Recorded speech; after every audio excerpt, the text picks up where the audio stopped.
Good morning. Thank you, Chairman. Respected Chairperson and senior faculties, at the outset I would like to thank the organizers of Diabetes India 2015 for giving me an opportunity in this wonderful workshop. So diabetes is undoubtedly one of the major challenging health problems of this century.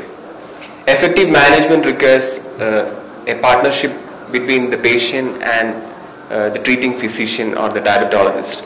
But with the increasing number of patients, a diabetologist or the treating physician is forced to see a good number of patients a day. So here lies the importance of this topic. What are the points to be highlighted by a diabetologist in a clinic to educator and dietitian? So this is to save the time of a doctor by empowering educators and dietitians, thereby building up a confidence level in the patient, ultimately resulting in better treatment outcomes.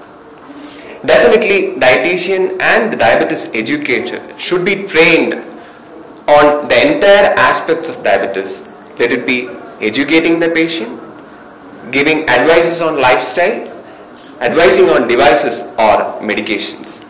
So what is the role of dietitian? Dietitians are trained to customize the diet on specific requirements of the diabetes patients. These are the parameters to be considered while prescribing a diet by the dietitian. So she has to consider the job of the patient, lifestyle, definitely the comorbid conditions. For example, if the patient is having chronic kidney disease, to customize the diet accordingly, and of course he or she should have an idea on medications which is the patient is rightly on. In addition to that, the dietitian should have the ability to perform physical assessment including height, weight, waist circumference assessment. Also, he or she should have an idea on advising on how the physical activity should be customized to the patient. In the previous session, it was very nicely explained about the importance of exercise in diabetes subjects. Also, regarding insulins or the injectables among insulins and incretins and other OHAs, an idea on the type of the medicine, how the medicine acts, the timing with the food, these all things to be highlighted to the diabetes educators or the dietitian in detail. Very important topic which was just now discussed, hypoglycemia. The importance of hypoglycemia. What should the patient do whenever a patient is having an episode of hypoglycemia? And moreover, how to prevent hypoglycemic episodes. You all will agree that the patients are having n number of questions whenever they visit us. These are some of the examples I have mentioned. Patient is asking like, what should be my normal cholesterol levels? And shall I continue doing exercise of 30 minutes or should I have to increase more?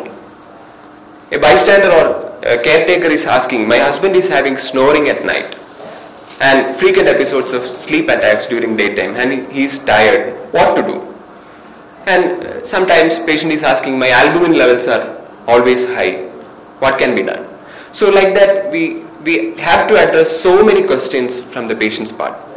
So here also we can have the dietitian or the diabetes educator trained to address these questions if possible, and if they are not possible to answer these questions, they have to refer back the patient to diabetologist or treating physician.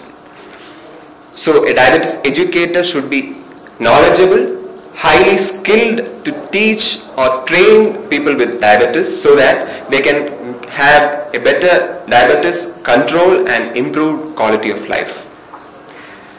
Of course, diabetes educators should be trained in injection procedure, injection technique of both insulin and incretins, explaining the ideal sites of injection, explaining with the pictures. Importance of rotating injection sites should be explained in order to avoid the adverse events or the injection site reactions in patients. Other roles of diabetes educator includes proper instructions to be given on intake of medications. For example, to advise on oral medications and injections to be taken before food, along with food or after food. Of course, diabetes educator can have an idea on, minimal idea on diabetic diet to be advised, giving stress on food timings. Very important thing is motivating the patient.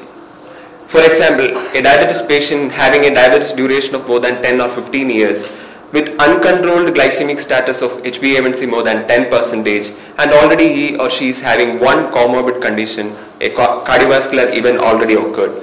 So that person has to visit the diabetologist or the diabetes care team frequently. So the diabetes educator has to motivate this patient for regular follow-up with the diabetes team. Meanwhile, at the same time, another patient who is already on regular follow-up with diabetes team and having a good control of glycemic status, he or she can have a less frequent visit to the diabetes team.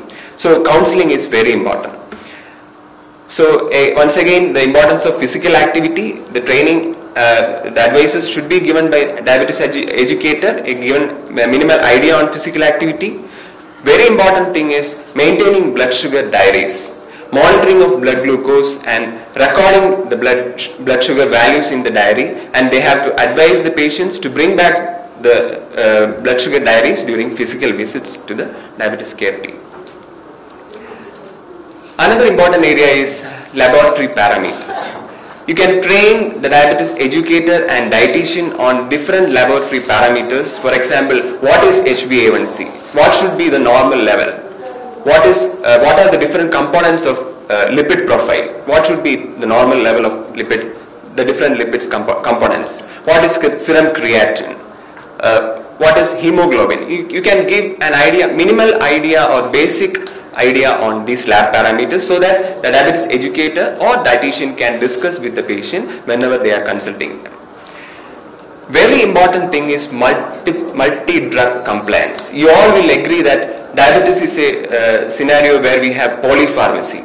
Not only we are addressing blood sugars, patients will have statins, ARBs or any other drugs for the preventing or treating comorbid conditions. So checking the drug compliance is very important, so that educators should be trained on checking the multi-drug compliance with patients. Yesterday, one of the oral presentations from our center, we had a topic on living alone in elderly with diabetes. So this is one of the important area. The elderly patients who are visiting you alone, they are not having any caregivers or caretakers at home, maybe disabled. Many times we have elderly patients who are having cognitive impairment, visual impairment, tremors, they can't even take medicines properly. So a special training should be given to diabetes educators to handle these groups of patients. Food care is another area. Regarding food care, the educator can explain in detail the basics of food care, the importance of footwear in diabetes, daily checking the food for any injuries or ulcers, trimming of nails, everything they can explain in detail. And another important thing is continuous glucose monitoring. How to interpret, the dietitian or the diabetes educator can be trained on how to interpret the continuous glucose monitoring data and to discuss with the diabetes patient.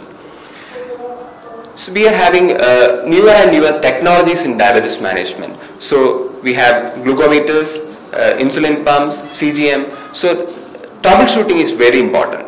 Patients will be having, for example, while using glucometer, a patient is complaining that he or she is not getting a report from the glucometer, a value from the glucometer. So while checking, you could know that he is not changing the battery cell, or adequate sample is not being provided for the strip to get the proper results. So you have to troubleshoot these errors usually seen while managing diabetes patients. We have guidelines for us in India for the use of insulin pumps. So the diabetes educators can have an idea on, basic idea on the indication, prevailing indications and contraindications for using pumps or glucose monitoring. Everything we have these guidelines, so the patients can be questions can be addressed by the educators. Important thing is immunization. We have adult vaccination, which are two pneumococcal. Important one two vaccines are there, pneumococcal vaccine and influenza vaccine. If a patient is asking why I am advised to take this vaccine, they can give the importance of, tell the importance of why this vaccination is being provided in diabetes patients, so as to prevent the common mortality in elderly, which is pneumonia infection. So we have the suggested vaccines guidelines from India. So in general, the diabetes educator should focus on these behaviors to promote successful self-management among diabetes patients, which aims at healthy eating, being active, motivating to monitor blood sugar and other parameters, proper medication with timing, and solving the problems, ultimately resulting in better treatment outcomes and preventing complications. So dietitian and diabetes educator should be taught on the basics of diabetes and its therapies, ultimately resulting in saving the time of doctor, but at the same time the quality of life of the patient can be improved with reducing the complications of diabetes. So it is working together for better health. Thank you.